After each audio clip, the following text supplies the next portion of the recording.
I got one, I know, probably have one. Yeah, we're good.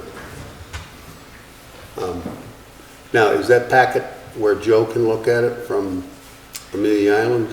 What she sent out, yeah, he should be able to see it. But he's got to have video to be able to see it. He can only hear us. Yeah. Is there something he could dial up right now? He should have a hard copy. He can go online and watch the video because it's streaming live, but there might be a delay, so it might be a little. We're pretty sure there's a delay. Yeah. Joe? Yeah, I have the agenda open. Okay, so you've got it on YouTube video right now, right? Well, no, I'm not seeing you live. No, he's got the packet. I've got the agenda open with the packet that I Okay. think you're talking about, the survey analysis. I've got that. All right. Riley, So I I'm still can getting follow along feedback. with you. I'm still getting feedback. Yeah. Is that, You probably just need to move it away from me a little bit. See if I got there? I should go out. I just don't need us to be able to see it there. And I move this one a little further in.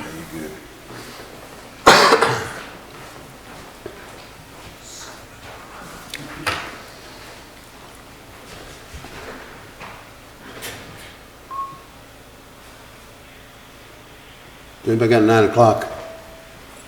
It is 9 o'clock, yes. Thank you. And good morning. I would like to call the February 26th Planning and Inspection Planning Board meeting to order. On the adoption of the agenda, does anyone have any corrections or additions? Mr. Chairman, I do. I've removed the adoption of the minutes. Those aren't complete yet, so you'll have those next month. Okay. I would like to add under other business, April 30th, date change. And do I hear a motion to adopt the agenda? Motion. Second? Second. Motion by John, second by Robbie, to adopt the agenda. As Preston said, we have no minutes to approve this month yet, so we'll go into old business, and that will be the comprehensive plan update, the survey analysis, and we'll have Preston take us through that. We will have, under this survey analysis, we have Preston's analysis notes. We also have some notes from Jeff Fabry, whose business is doing surveys and bringing those together. So we'll go ahead and let Preston take over. Thank you, Mr. Chairman. Yeah, like Pete said, we started doing some analysis on the data that we received. I think last meeting we looked at just the basic results. So what we started doing is looking at a little more in depth at what the data might have in it. So just a quick caveat, or if you will, it's correlation is kind of you can correlate data and show that there's some correlation, but it doesn't necessarily mean that there's any type of causation. So that's just what this slide is talking about. We just need to be careful that any sort of assumption that we make, that we're careful not to kind of attribute anything that really is not there. So one of the first steps that we did was to look at correlating the numerical results, different questions, to look at are any of the questions where people rated things correlated or statistically significantly correlated. The ones that are highlighted here are the ones that did show a level of correlation. Some of them fairly what you might think, like appearance, the importance of appearance and the current appearance correlated, which you might think. Some of the other things, I guess, that were sort of perplexing to me that I didn't really have a good kind of answer for or anything was that the pet rating or the pet friendliness of the town sort of strongly correlated with a lot of things, and I'm not sure why that was, but it did do that. So, and this was sort of the first step into identifying anything that we wanted to look at a little further. Another one that sort of makes sense is that people's quality of life rating correlated with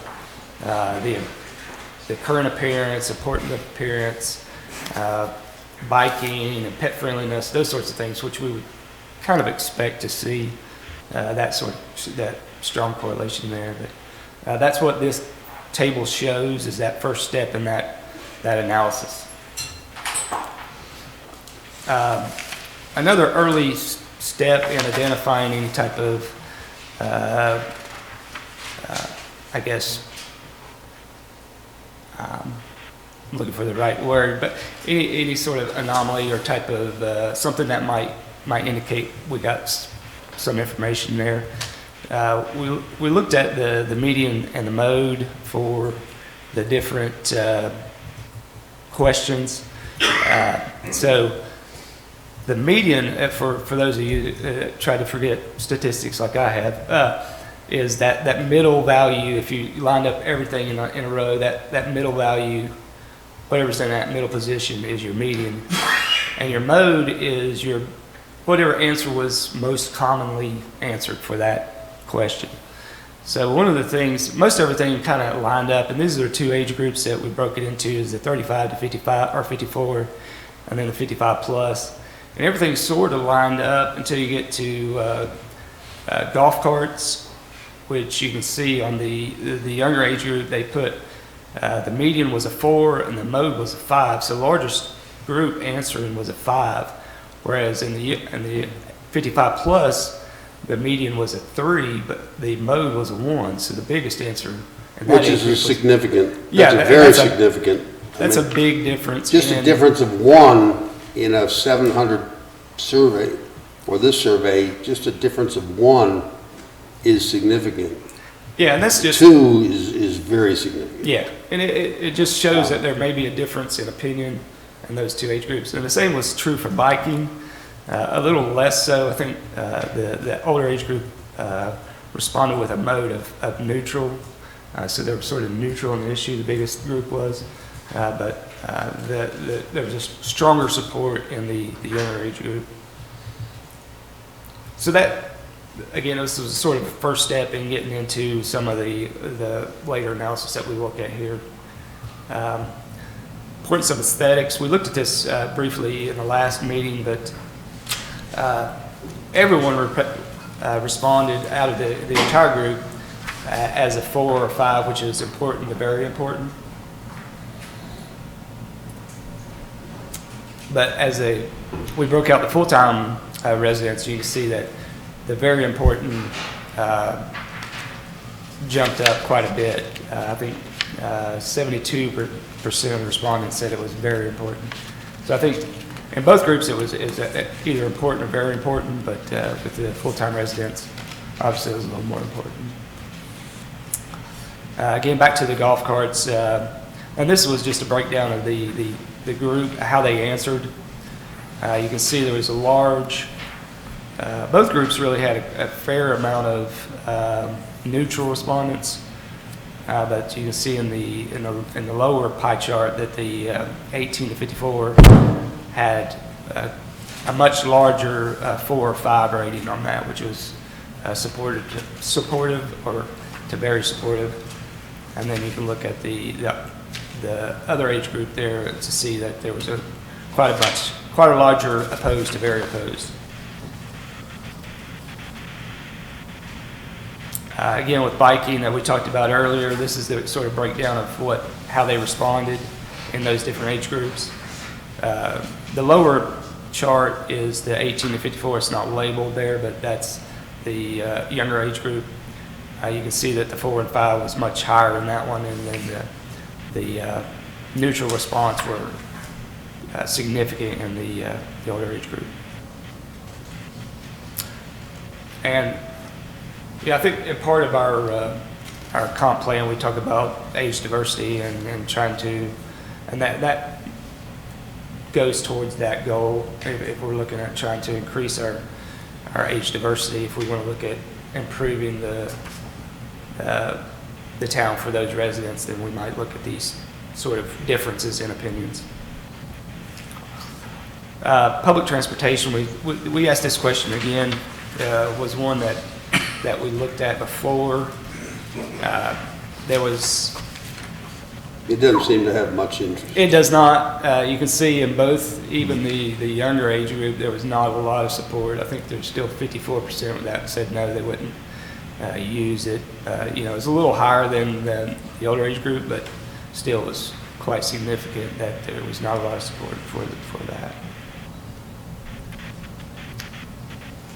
that. Importance of paved and gravel roads. We looked at this one from the different residency times, how people responded, how many months they spent on the mountain.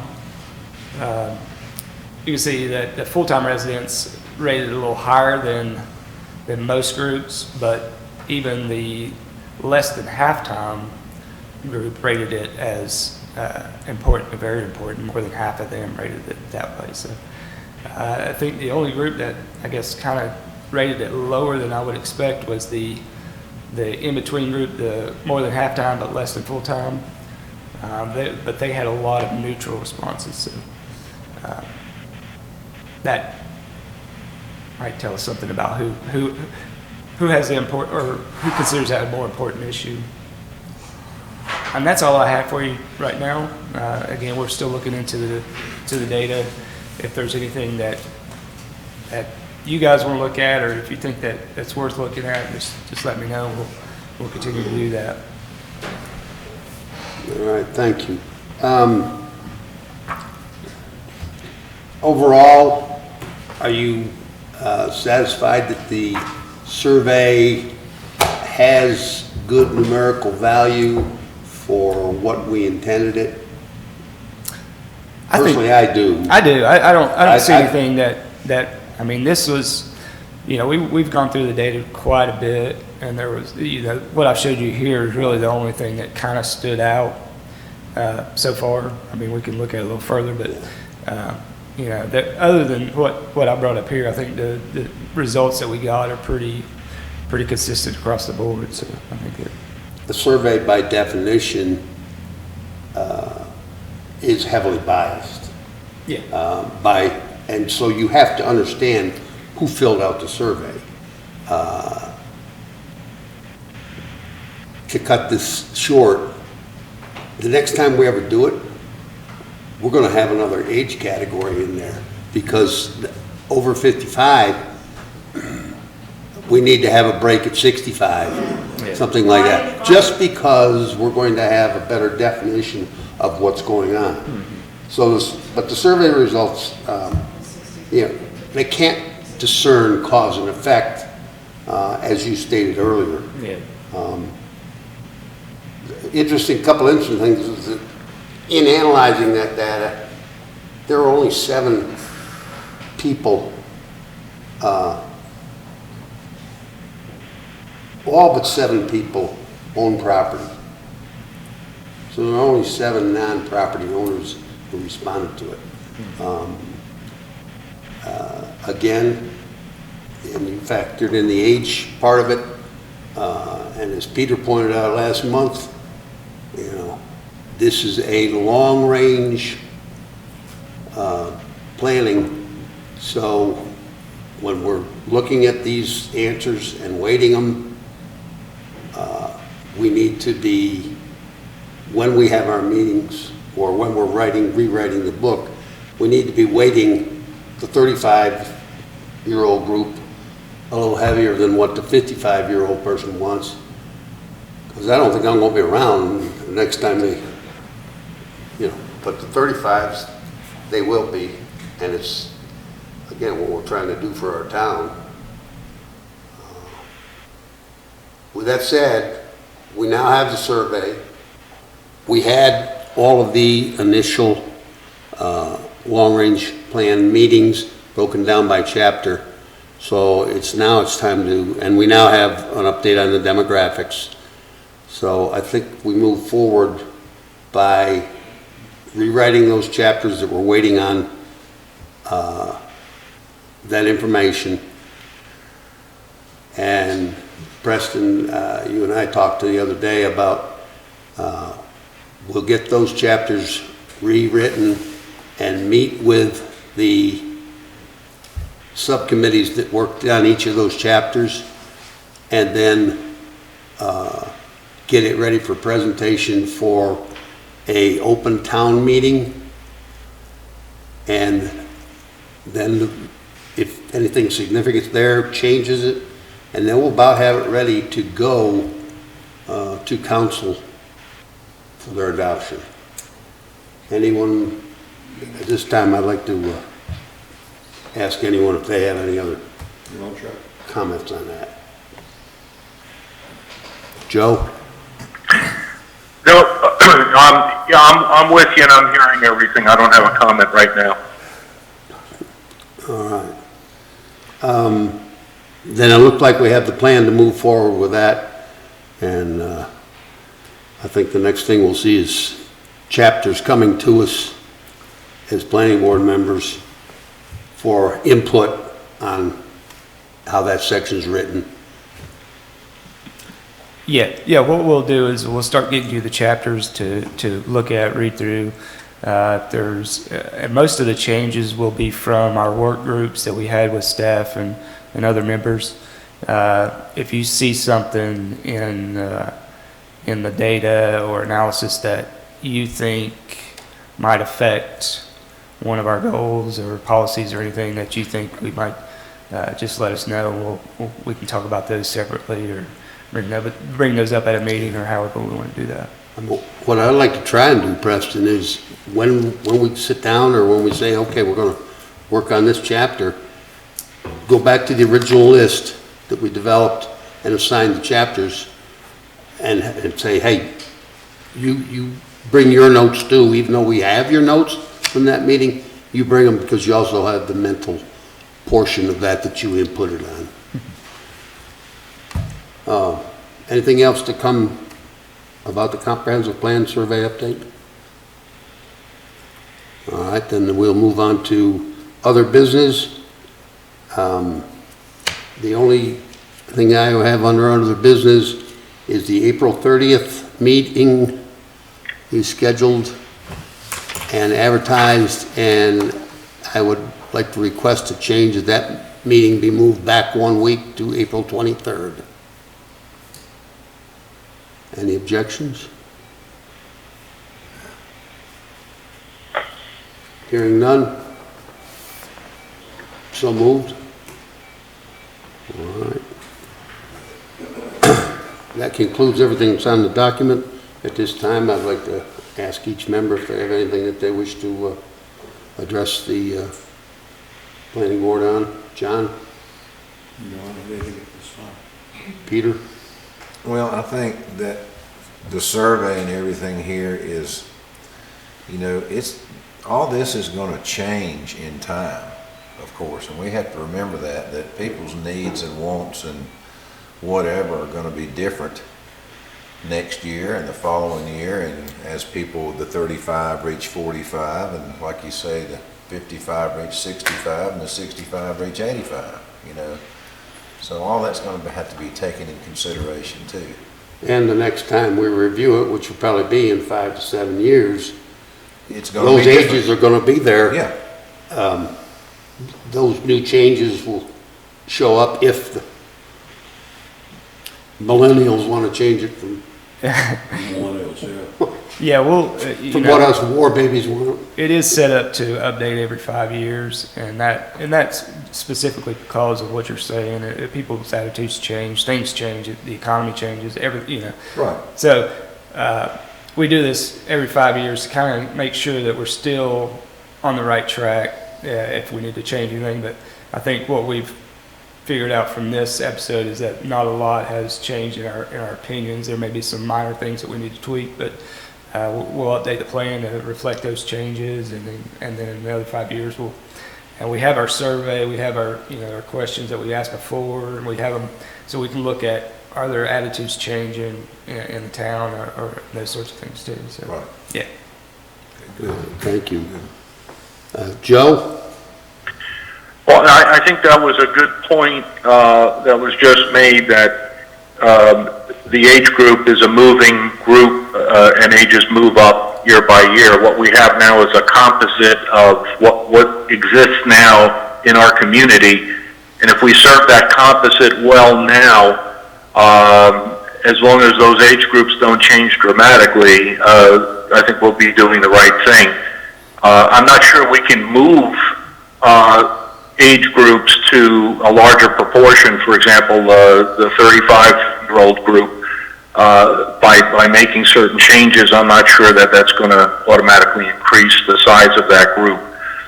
That's probably a very hard thing to do. So I think we're on the right track, and I think the statistics bear out what Preston's been saying, and I think this is a good snapshot of where we're at right now. Thank you. Robbie? No, I have nothing. Okay, and I think it's all been said. I think we're going to have some reading to do later. And with that, I'll entertain a motion to adjourn. Second. All second. Meeting adjourned. We can turn the mic.